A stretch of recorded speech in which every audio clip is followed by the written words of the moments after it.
Bom, pessoas, nós vamos dar aqui hoje continuidade, então, ao nosso seminário Mulheres LGBT, enfrentando o machismo, o sexismo, a misoginia e as LGBTfobias.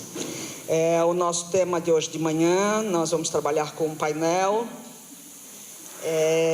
O nosso painel chama Feminismos e Identidades de Gênero. Nós vamos compor a mesa com a companheira Sueli, que não precisamos chamar, ela já está aqui.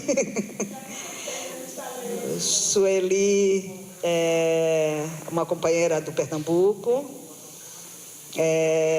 mestranda na Universidade Federal de Pernambuco, graduada em Psicologia, vai falar um pouco para nós sobre as histórias dos feminismos no Brasil.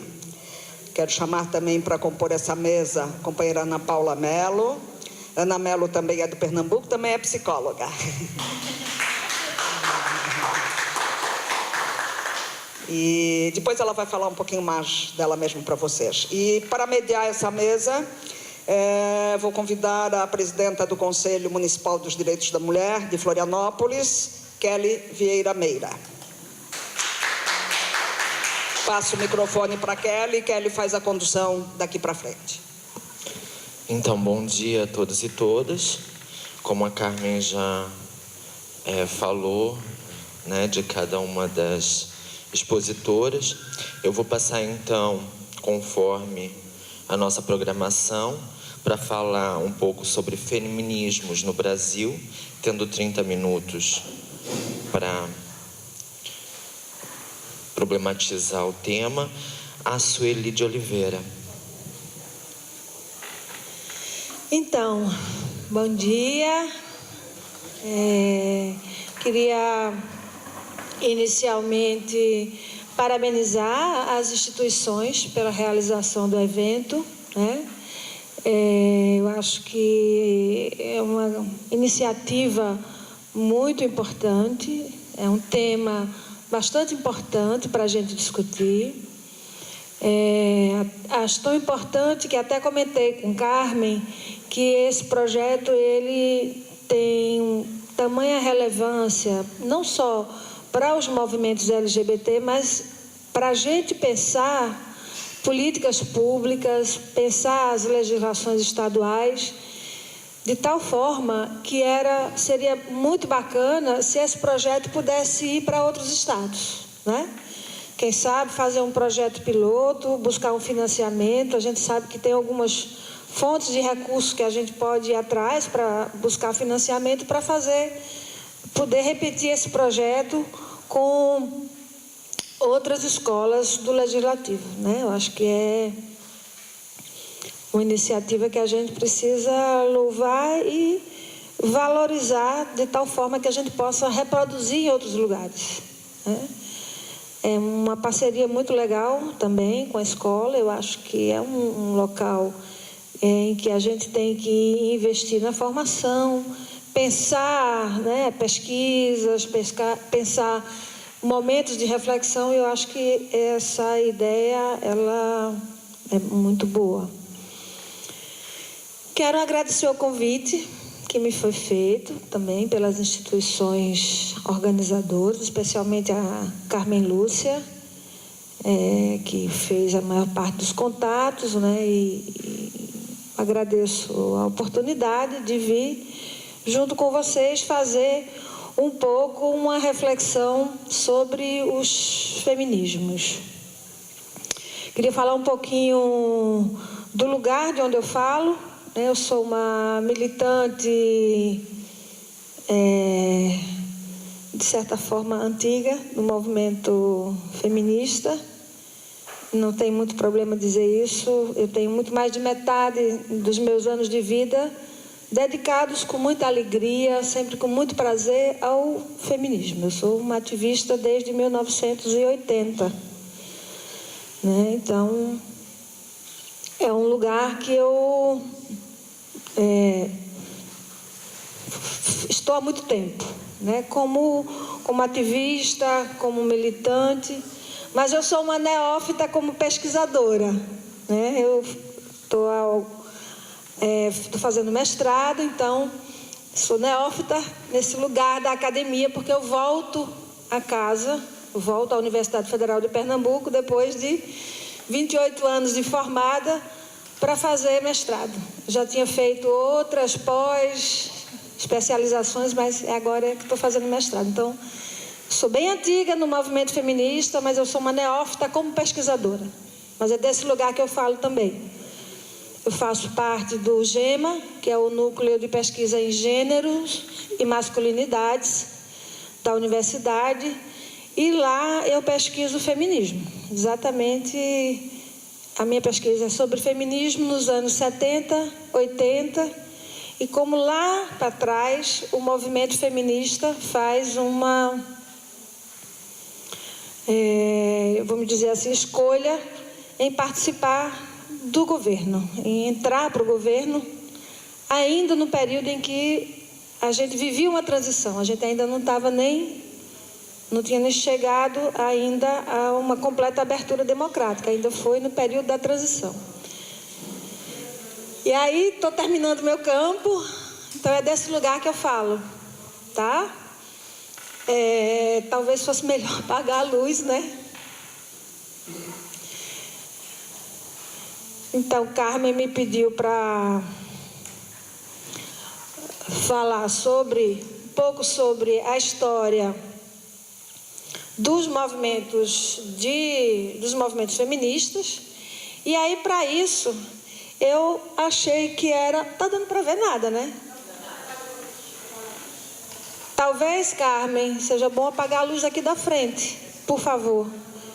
Eu vou ficar bem feliz se alguém fizer uma gentileza de trazer um café para mim e uma água. Vou ficar bem feliz. Obrigada. Continuamos sem ver nada, porque eu acho que é daqui que tem que apagar, não é?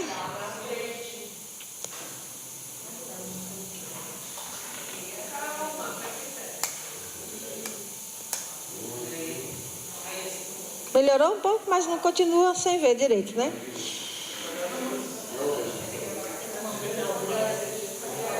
Será? Eu cheguei bem cedo, eu juro para vocês que era para deixar tudo ajustado, tudo pronto. Pronto, melhorou? Então, para entrar no movimento feminista, que é feminismo e tal, eu fui... Tudo bem? Posso seguir? Fui um pouco trazer a discussão dos movimentos sociais, movimentos de mulheres e movimentos feministas, exatamente nessa ordem. O que são os movimentos sociais? Tá? Os movimentos sociais, eu vou pedir desculpa às pessoas que já trabalham com o tema, que já discutem, que já pesquisam e já elaboram, porque como me foi pedido para fazer esse caminho, eu fui, bem beabá, tá certo? Então, peço desculpas, mas a ideia veio a partir da conversa com quem estava organizando, que era preciso fazer... Bom dia. Então, o que são movimentos sociais? Quero dizer que esse PowerPoint pode ficar com vocês, que no final já tem a referência bibliográfica, tá? Os movimentos sociais, eles são ações coletivas de caráter sociopolítico e cultural que viabilizam formas distintas da população se organizar e expressar suas demandas. Como a gente sabe, movimentos sociais pode ser muita coisa, né? Atuando em rede, os movimentos sociais constroem ações coletivas que agem como resistência à exclusão e lutam pela inclusão social. Ontem na mesa tinha uma representação da Rede Feminista de Direitos Sexuais e Reprodutivos, que é a Rede Saúde, que tem esse nomezinho menor, Rede Saúde, para poder identificar, mas o nome dela é bem grande. Rede Nacional Feminista de Direitos Sexuais e Direitos Reprodutivos. Então, essa é uma das expressões de atuação do movimento social como rede, tá? E os movimentos de mulheres, né? Que movimentos de mulheres vocês conhecem? sempre que eu pergunto isso, a tendência das pessoas é falar dos movimentos mais, vamos dizer assim, progressista, de esquerda. Mas a forma como eu tenho discutido os movimentos de mulheres é como se fosse um grande caldeirão, onde ali dentro cabe de um tudo. Por exemplo, o movimento de mulheres, como é o nome daquele movimento da Igreja Católica que trabalha com as criancinhas? A pastoral da criança é movimento de mulheres. O movimento de bairro, um bairro bem popular daqui de Floripa. Um bairro popular, como? Monte Cristo. A Associação de Bairro de Monte Cristo tem lá um departamento das mulheres. É muito comum ter isso nos movimentos de bairro. Conselho de moradores, Conselho Popular. Isso também é movimento de mulheres.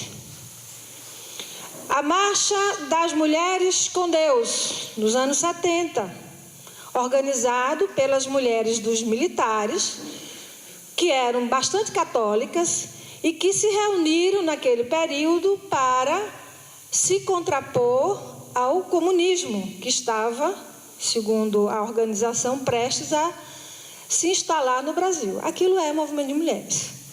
Está nesse grande contexto da definição de movimento social que a gente viu atrás, movimento de mulheres. Algum comentário? Podem me interromper, porque parece que a organização pensou que depois tem um debate, tem uma pergunta, tem uma discussão, tem alguma coisa. Mas, durante a minha fala, vocês podem dialogar, porque essa é a proposta, a gente poder ir conversando.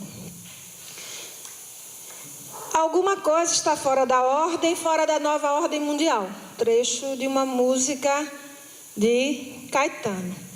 Em que contexto se insere o movimento feminista no Brasil?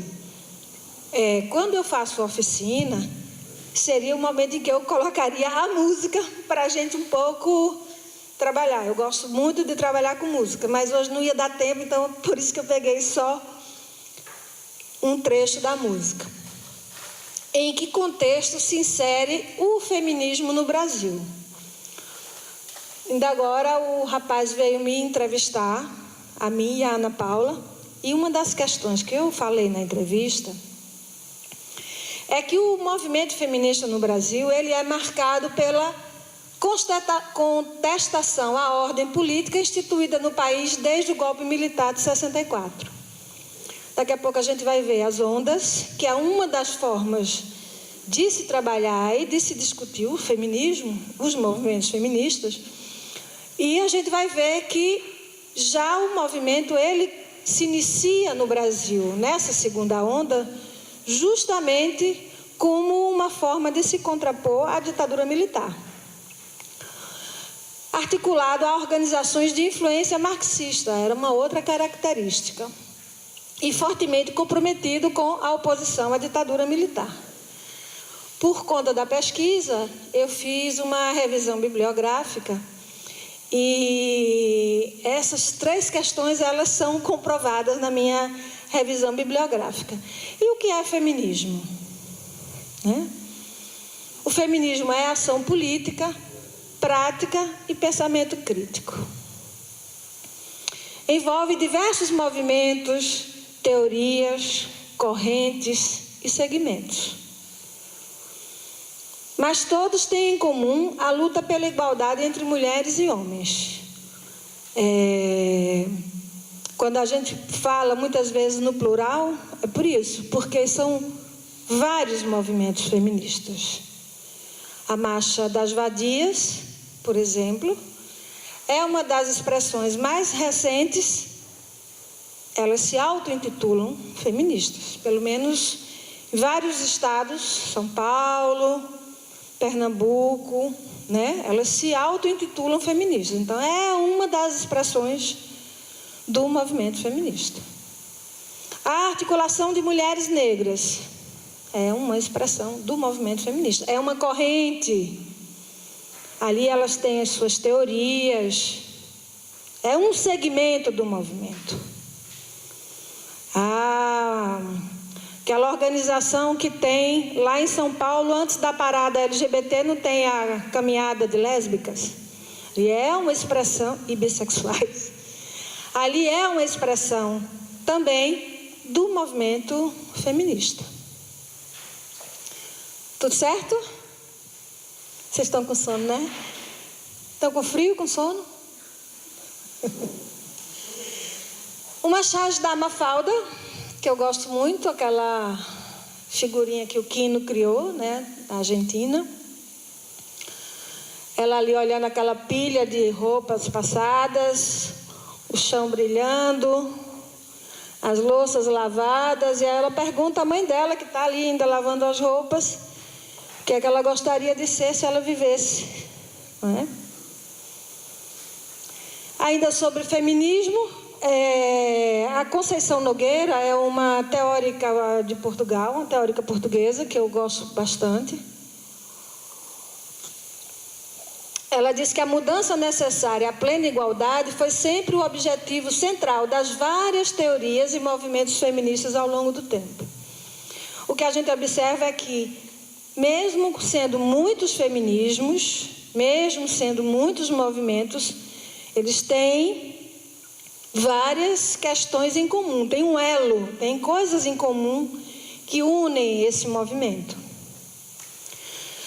O movimento feminista tem como perspectiva a transformação das relações de gênero, cujo foco de atuação é a luta por liberdade e igualdade para as mulheres, o que torna um movimento contra a exploração e a dominação às quais estão sujeitas as mulheres. Esse é um pensamento de Betânia Ávila, lá do SOS Corpo de Recife.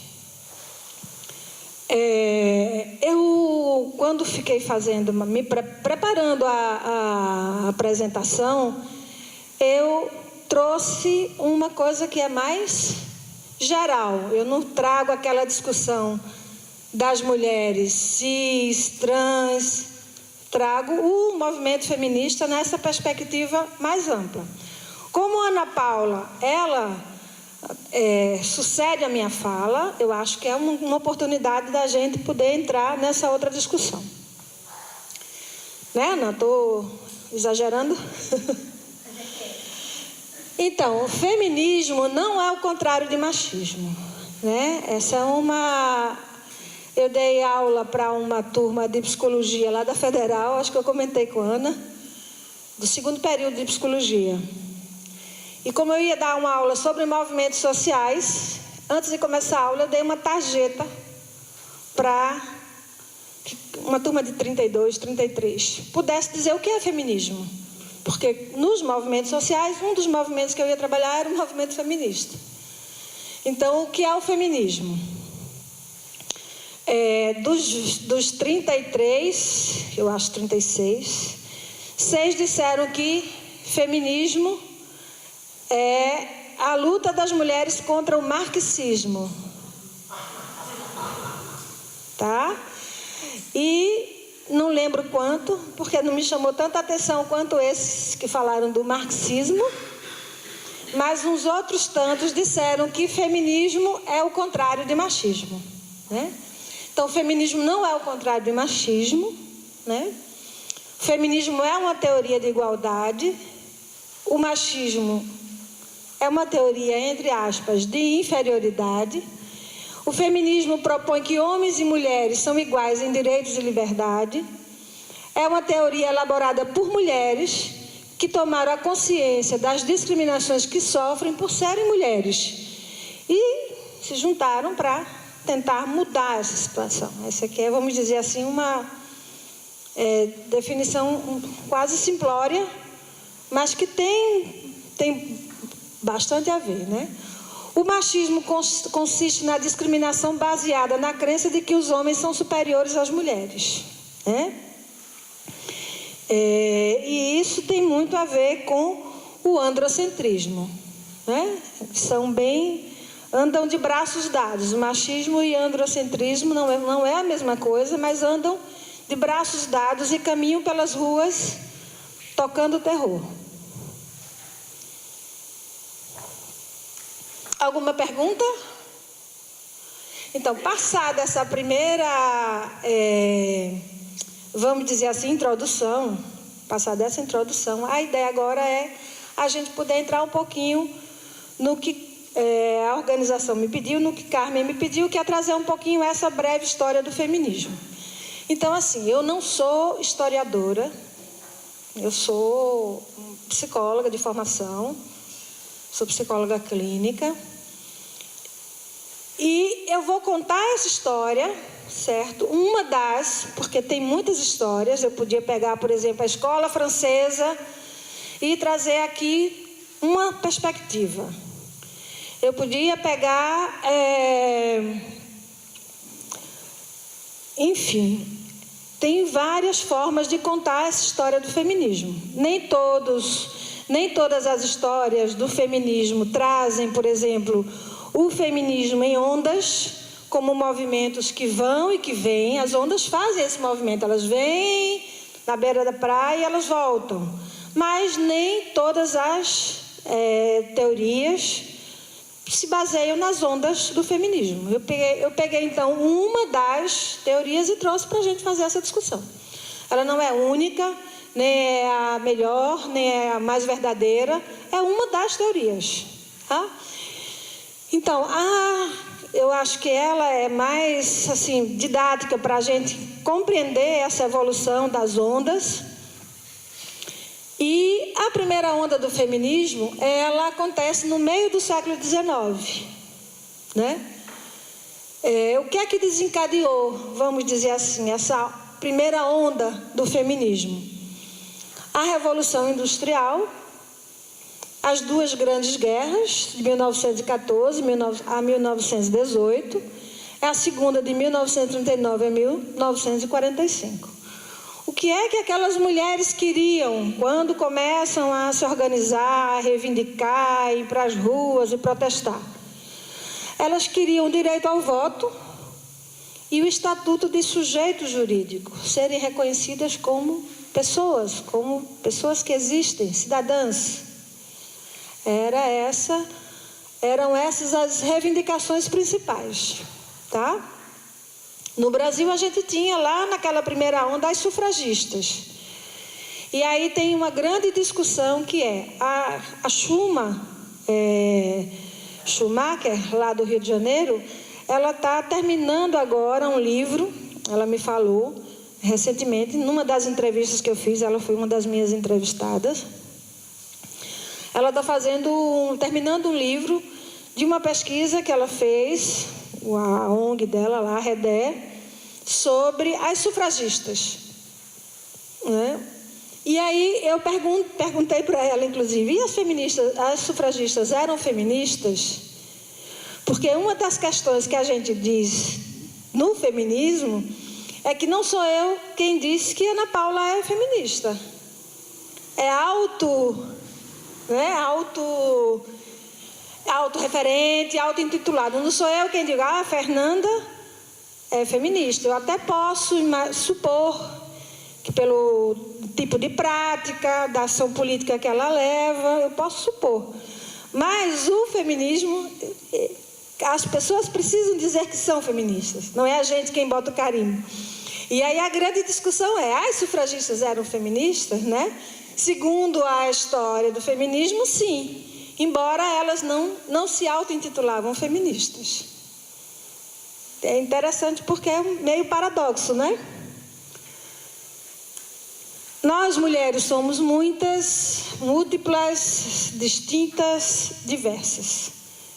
Lá para trás, quando o movimento feminista começa a tomar volume, vulto e expressão, era muito comum se dizer nós mulheres. E isso foi ficando cada vez mais defasado, porque quando a gente diz nós mulheres, que mulheres? Basta a gente dar uma olhada rápida aqui nessa sala, que a gente vai ver que tem mulheres que estão no climatério, na menopausa, mulheres com deficiência, várias usam óculos, isso é uma deficiência, entre aspas. Tem mulheres que namoram com mulheres, tem mulheres brancas, mulheres negras. Então, nós mulheres, que mulheres? Nós somos distintas. Distintas quer dizer que não se confunde uma com a outra. Essa é uma das características importantes, e a gente vê que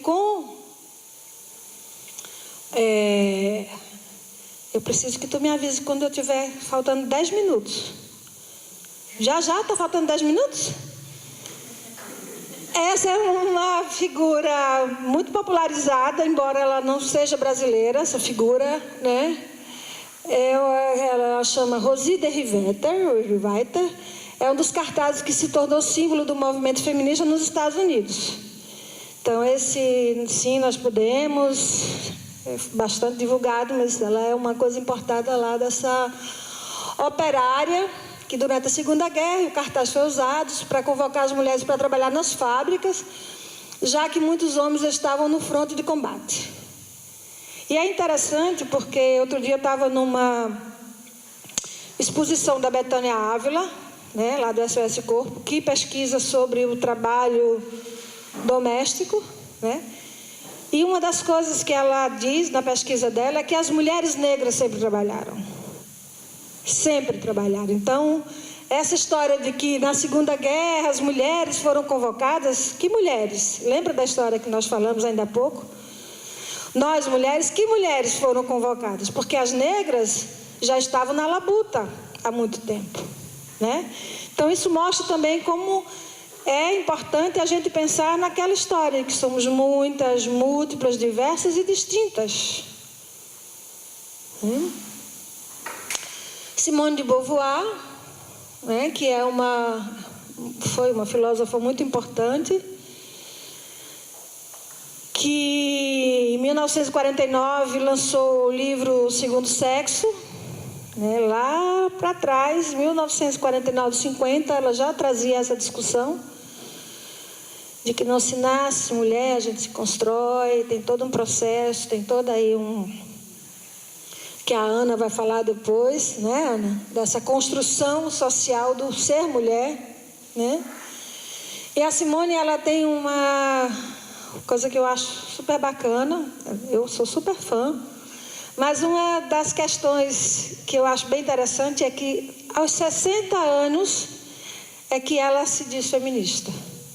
Ela escreveu o Segundo Sexo lá para trás, mas aí quando tem uma passeata das mulheres em defesa da legalização do aborto, que ela vai dar entrevista e fala a favor do aborto, é que ela então ela diz: eu sou feminista.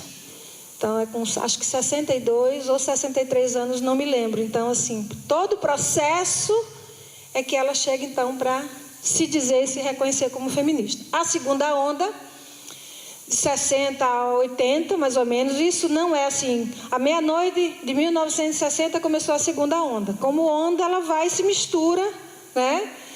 Mas o marco referencial é entre os anos 60 e 80. Então, teve como foco a preocupação com as questões da igualdade entre os sexos e o fim da discriminação.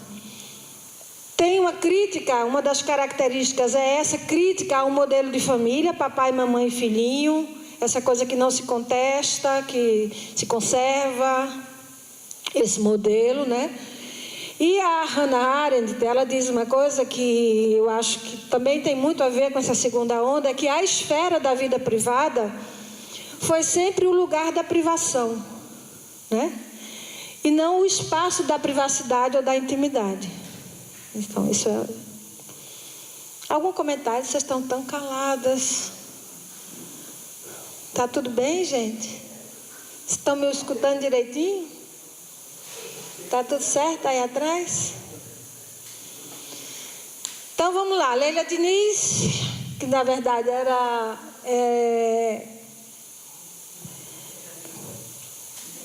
que era bem bonita, né? E ela tinha algumas...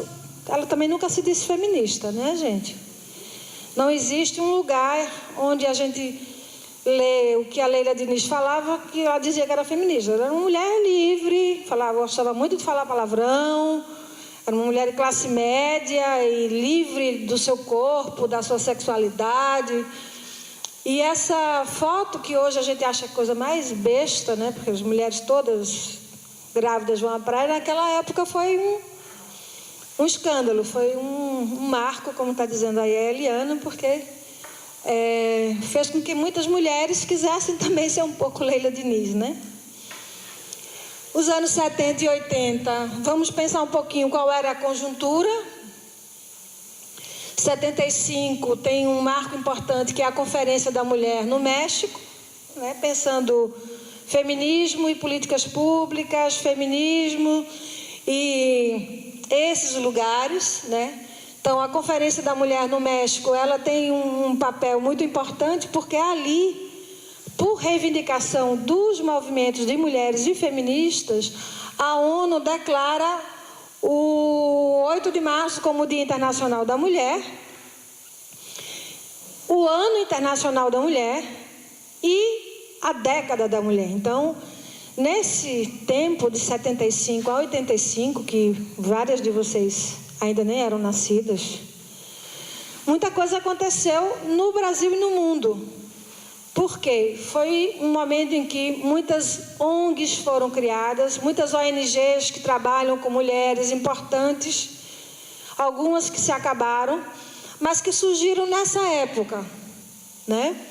A 8ª Conferência Nacional de Saúde, que é de 86, a primeira Conferência Nacional de Saúde da Mulher, a criação do PAISME, o Programa de Assistência Integral à Saúde da Mulher.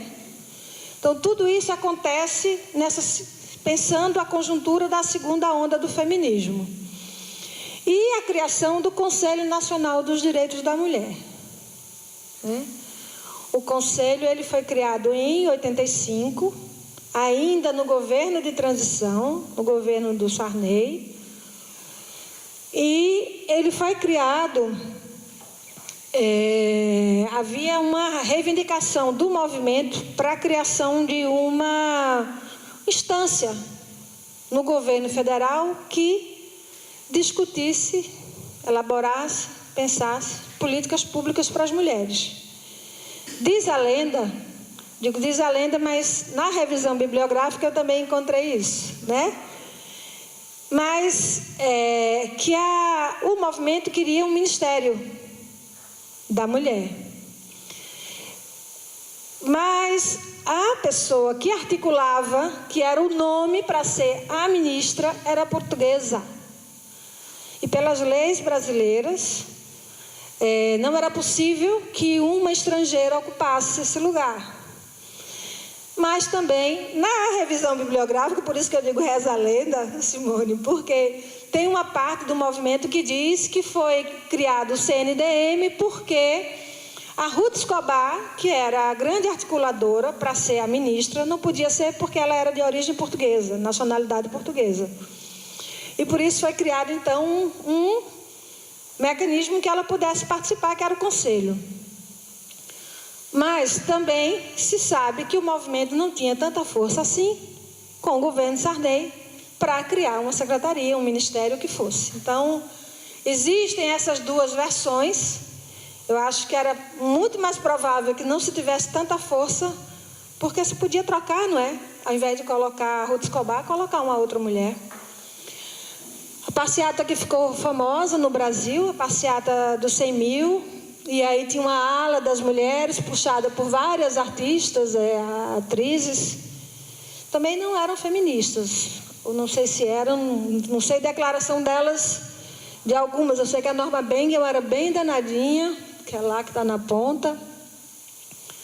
Mas ela foi um símbolo importante dentro do movimento de luta à resistência, luta contra a ditadura, e uma foto que ficou bastante conhecida. Então, a terceira onda, ela se inicia na década de 90 e segue até os dias atuais. Tem corrente que acha que a gente já está na quarta onda.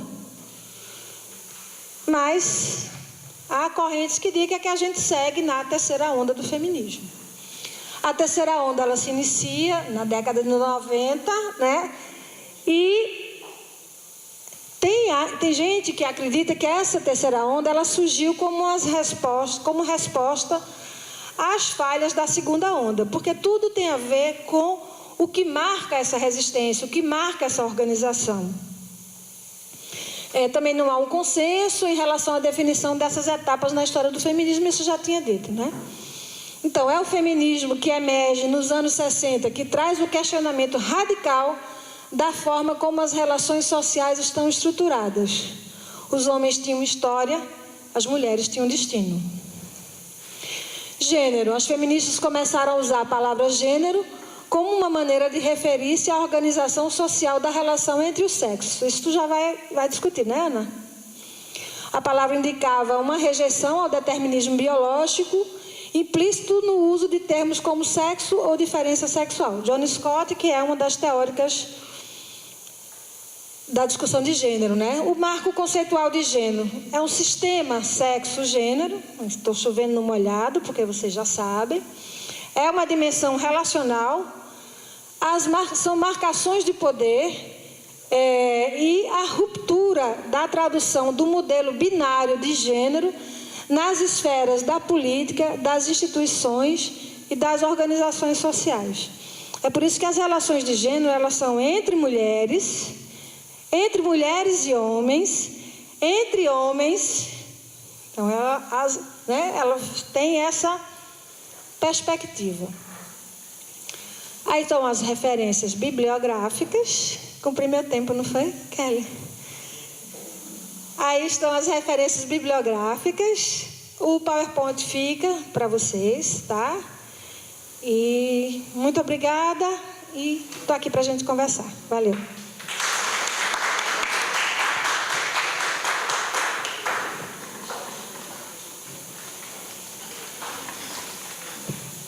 A gente dá sequência à mesa com a Ana Mello, que vai problematizar mulher e outras mulheres.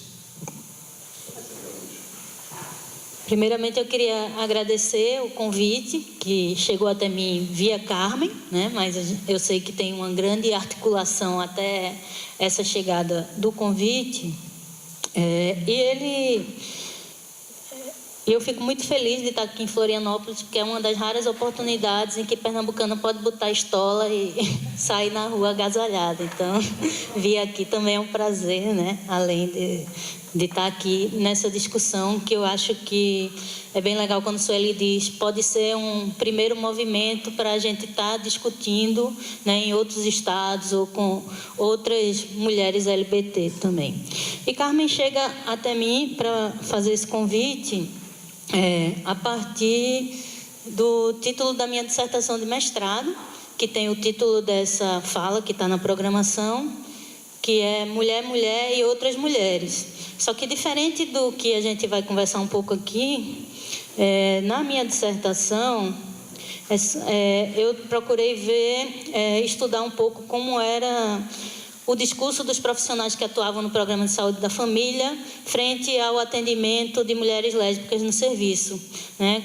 Qual era a percepção que eles tinham e qual era o discurso com relação à homossexualidade feminina dentro do serviço de saúde. E essa é uma fala que veio de um agente de saúde, que ela dizia assim, não, porque as mulheres, elas têm um tipo de comportamento que traz mais risco a DST/AIDS. As outras mulheres, elas são mais protegidas. E isso ficou na minha cabeça, né? E eu usei como título da dissertação, e lá eu discuto um monte de coisa a partir disso, né? Tanto pensar um pouco, né? Quem é essa mulher para a qual o serviço está preparado, que tem um determinado modelo, que o serviço se adequa e dá atendimento, e esse modelo geralmente é dessa mulher mãe, heterossexual, né, e que procura o serviço geralmente pela via da maternidade, que chega ao serviço e daí o serviço acolhe e tem outras estratégias também de abordagem da saúde a partir disso. Uma outra questão que essa fala trazia é que parecia que também o sexo realizado entre mulheres não era sexo, que o único sexo válido era aquele sexo entre homens e mulheres, necessariamente com penetração peniana. Então, o que se afastasse disso, né, parecia que não tinha essa validade de sexo. Então, aí Carmen disse, você fez essa dissertação, vamos discutir um pouco sobre isso, né? Tem uma mulher? Não tem, né? Então, esse mulher é como se tivesse uma mulher de verdade e as outras mulheres que não fossem de verdade. Então, a ideia é a gente conversar um pouco sobre isso, e aí a minha fala aqui, ela vai na tentativa da gente tentar entender isso. Não tem a ver diretamente com a dissertação, claro que a leitura e a abordagem que eu fiz, né, para a dissertação. Então, eu estou querendo aqui sair desse lugar de uma pessoa que fez mestrado, né? Eu quero falar aqui do lugar de uma mulher lésbica, feminista, né? Pegando o que o Sueli falou, se afirmando feminista, né? Para a gente tentar construir junto. Então, a ideia é trazer alguns elementos que no debate a gente possa aprofundar. E a partir desse convite, Carmen me fez ficar pensando em mulher o tempo todo, né? O que não é muito ruim. Mas aí a tentativa era pensar, então, o que é ser mulher, né? Então, a pergunta...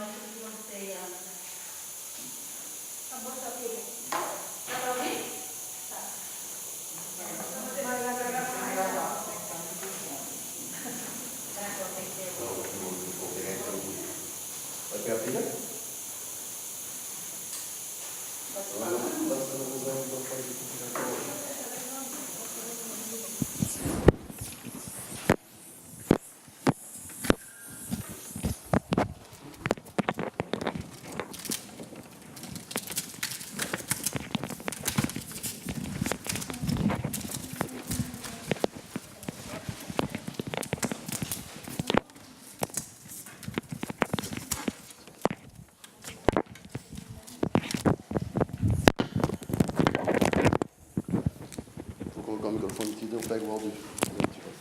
Consegue colocar para baixo? Tem que ser. Pode ser aqui? Eu já consegui. Tem problema aqui? Não, também não.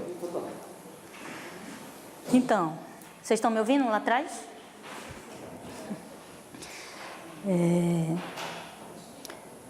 Então, a proposta é a gente pensar, né, se existe esse modelo de mulher que dá um caráter de veracidade, entre aspas, ao ser mulher. Então, eu começo fazendo essa pergunta. Existe esse modelo?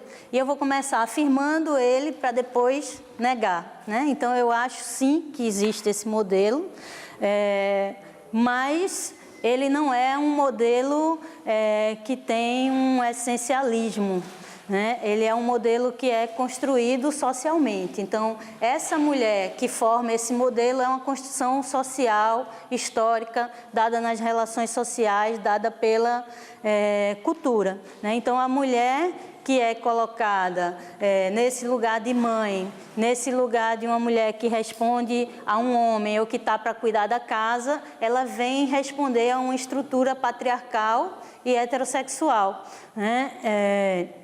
Então, existe sim, mas não como uma essencialidade do ser mulher, né? Então, na verdade, não existe enquanto uma natureza de mulher, né? Como construto social. No entanto, ela é apresentada para a gente como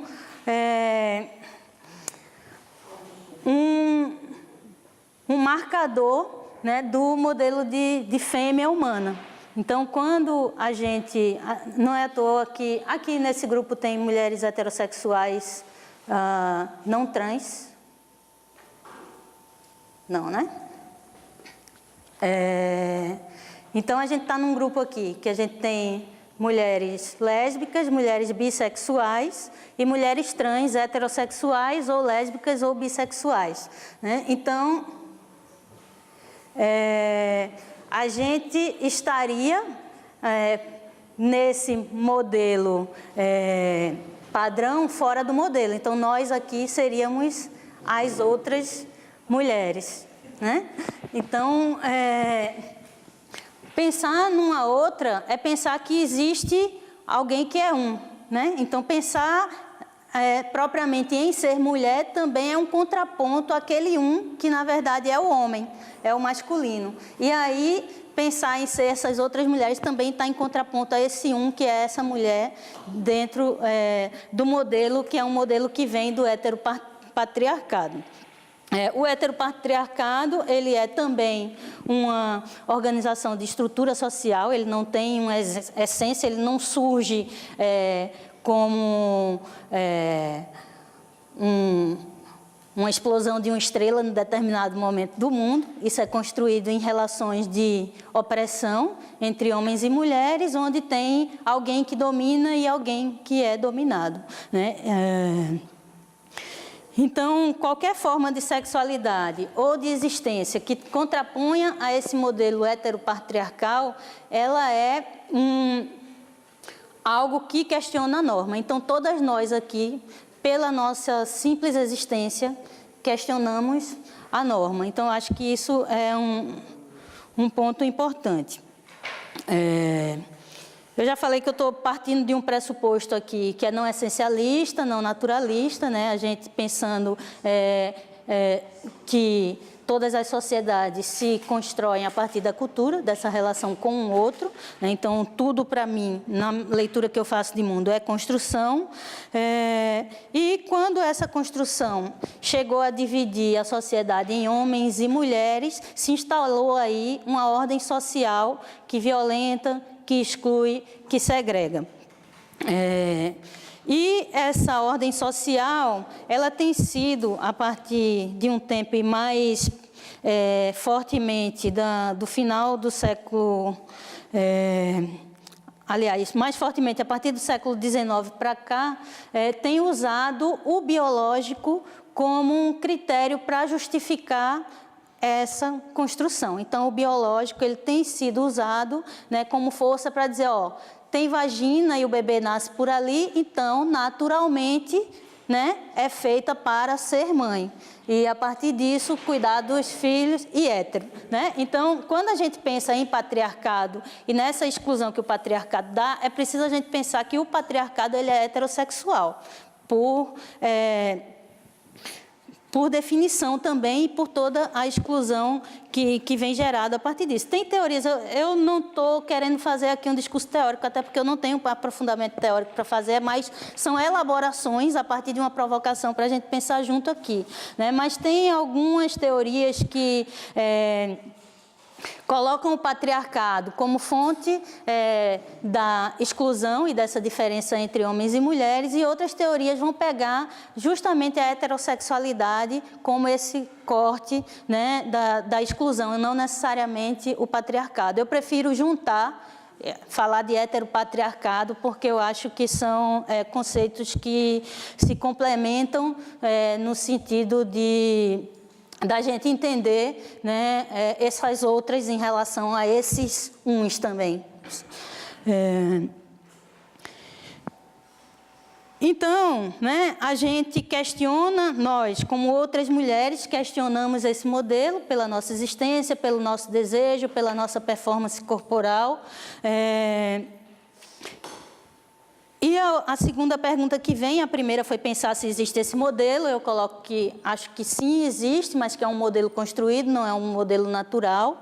E eu acho que a gente tem que pensar, então, o que é que define a gente mulher. Se a gente questiona esse modelo como não natural, se ele é construído, então há outros modelos de mulheres possíveis, né? E então, o que é que faz da gente se reconhecer como mulher e se pensar mulher nesse mundo? Então, acho que a gente tem que é importante pensar isso. Eu pensei a partir de 3 eixos, eu não acho que eles se encerram neles mesmos, né?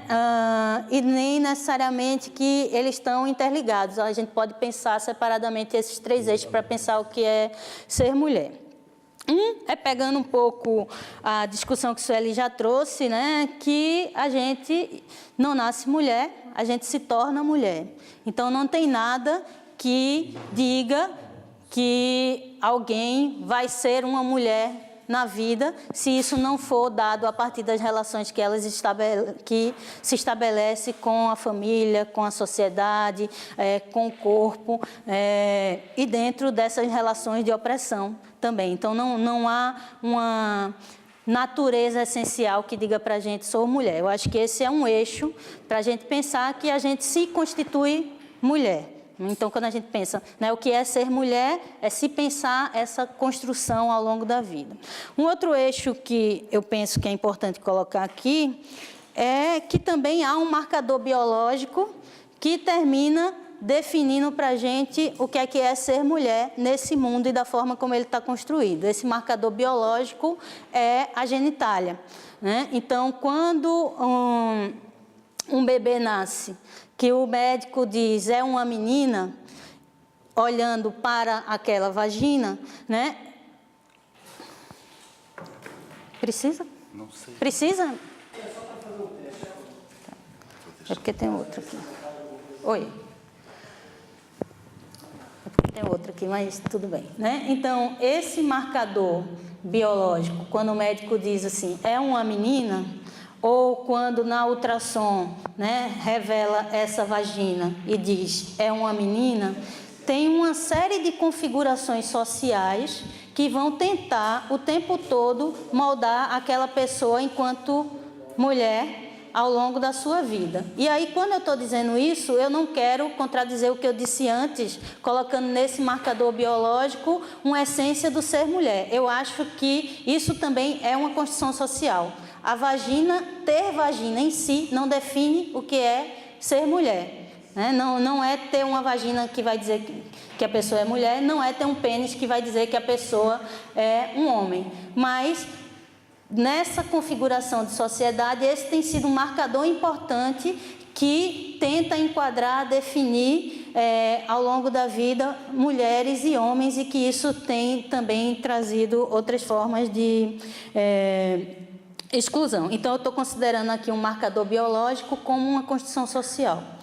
E um terceiro eixo é o corpo demarcando uma existência no mundo, que se dá pela subjetividade e pela experiência no mundo. Todas nós somos matéria corporal, né? E esse corpo que a gente constrói, que a gente sente, que a gente se relaciona no mundo a partir dele, também é um outro marcador que eu acho que é importante para se pensar mulher. Como é que a gente se relaciona com esse corpo, né? Como é que a gente se sente mulher ou não a partir desse nosso corpo, e aí eu não estou mais falando de vagina, pênis, eu estou falando de uma relação nossa com essa existência corporificada, né? Que a nossa relação no mundo, eu acho que ela se dá através da linguagem e através do corpo.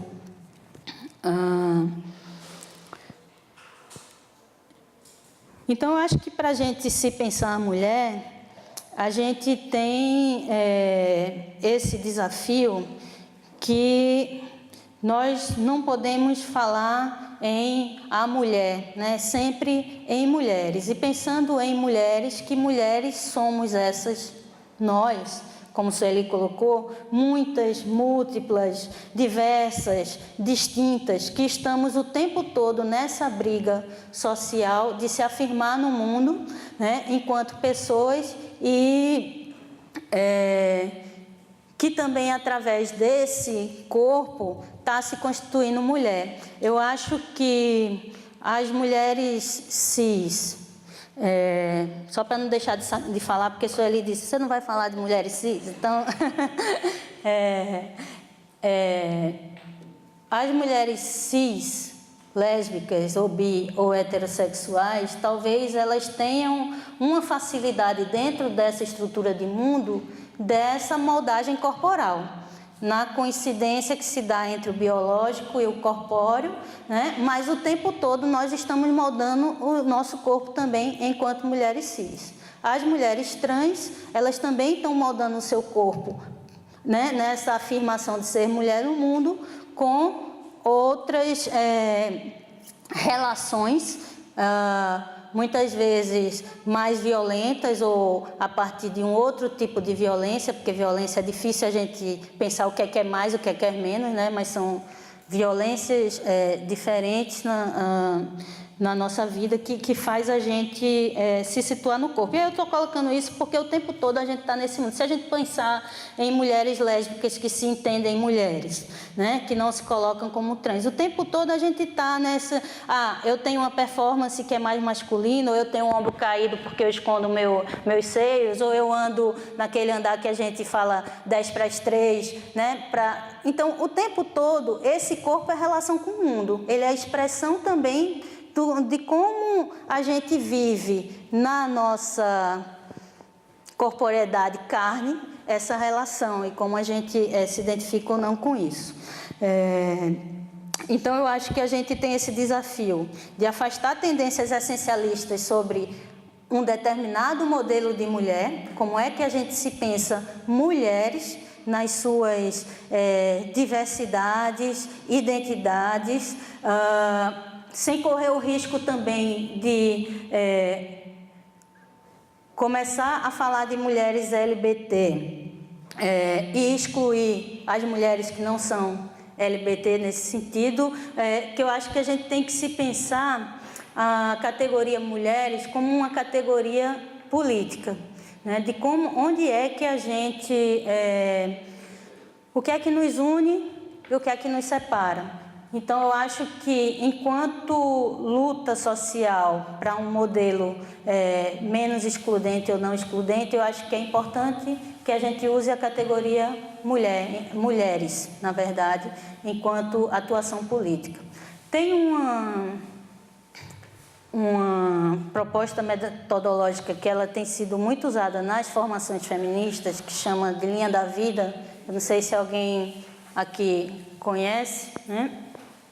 Mas consiste, para quem não conhece, consiste nos momentos de encontro e de vivência feminista, de tentar construir uma linha da vida. As pessoas param, refletem sobre a sua vida, sobre o que foi sua vida até aqui, escolhem momentos importantes e pontuam esses momentos numa linha temporal. E aí, num grupo de mulheres, cada uma faz isso. Geralmente se escolhe 3 momentos e se vai falar sobre esses momentos, né? E é impressionante perceber como na experiência da outra a gente se reconhece, mesmo sem ter necessariamente vivido aquela experiência. Então, eu acho que a linha da vida ela tem sido uma experiência importante para fortalecer e reconhecer, para nos fortalecer enquanto mulheres nessa identidade da experiência da opressão. Então, eu me reconhecer,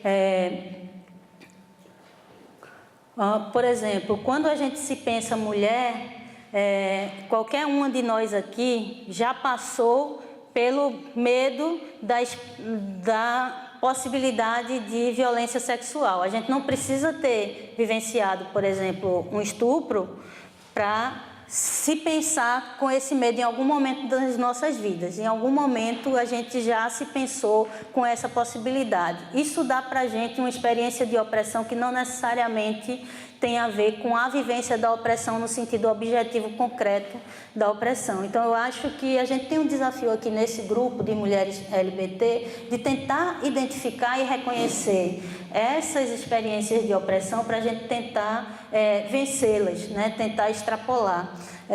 Quando Sueli falou assim, a gente ser feminista precisa se dizer feminista, né? Eu fico pensando que talvez, Sueli, a gente não necessariamente precise se dizer feminista, mas eu acho que ser feminista tem a ver com essa consciência da opressão e, ao mesmo tempo, uma luta contra a opressão, porque ser consciente da opressão e não lutar contra ela, né, não nos faz feministas. E quando a gente está lutando contra a opressão, reconhecendo que essa opressão vem desse modelo heteropatriarcal, embora a gente talvez não use o termo feminismo em algum momento, é possível a gente se reconhecer enquanto feministas. Então, eu acho que a gente tem esse desafio de afastar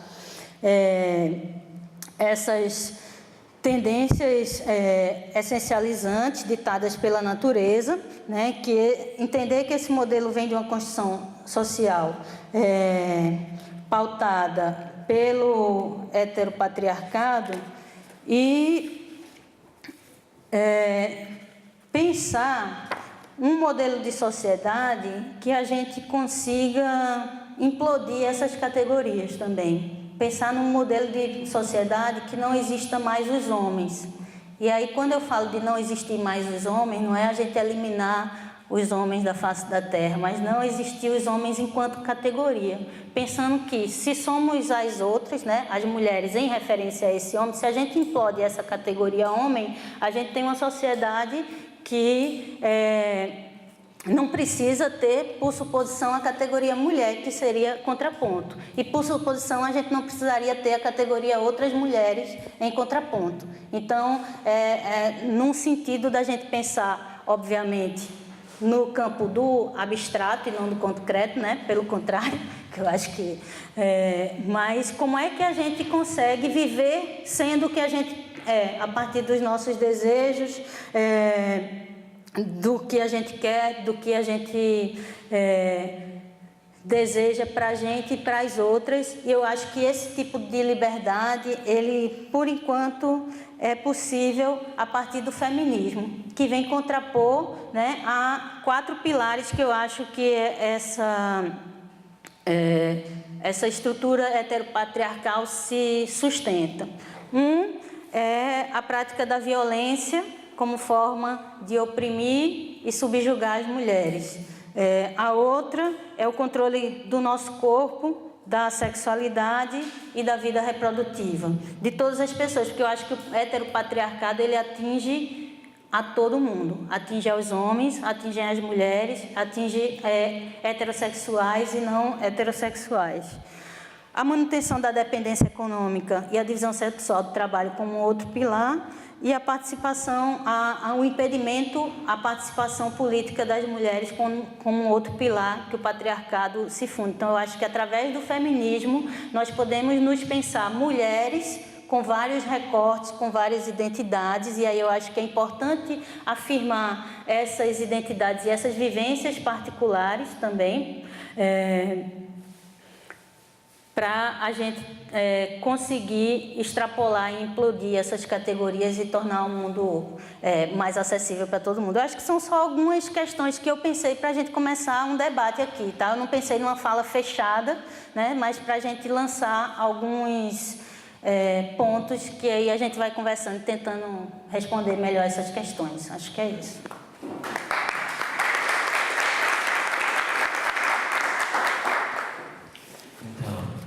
Gostaria de agradecer a Sueli e a Ana pela exposição, que brilhantemente, né, nos dá pistas a pensar coisas de que o feminismo talvez não seja, né, simplesmente um ato nomenclaturado, algo que se fala, mas sim enquanto uma ação no mundo, algo que se faz, né, porque essas mulheres que nós vivemos foram enquadradas, poucas delas vieram a se dizer, intitular feministas. A Ana traz essa questão da pergunta o que é ser mulher e tenta diluir essa questão cromossomática, biológica, e a gente vai abrir para as questões, e eu acho que pegando um pouco de ambas e a problematização de cada uma, coloco eu algo que vai ao ar agora meio-dia como algo que instigue esse lugar de pensar mulher, né? Por mais que a matéria vá se tratar de uma mulher diferente não, mas desse papel mulher, o papel mulher-mãe, a matéria ela era provocada com o seguinte tema. Hoje é dia 10 de junho de 2014. E a problemática apresentada por uma rede de TV aberta, que vai ao ar agora, tinha a seguinte chamada. Veja esta cena, uma mulher amamentando seu filho num espaço público. A imagem daquela mulher amamentando atrás da apresentadora na verdade não foi nenhuma pergunta. Ela primeiro direcionava algo que está tramitando hoje no nosso espaço. Esta cena está para acabar. Serão proibidas mulheres de amamentar a público.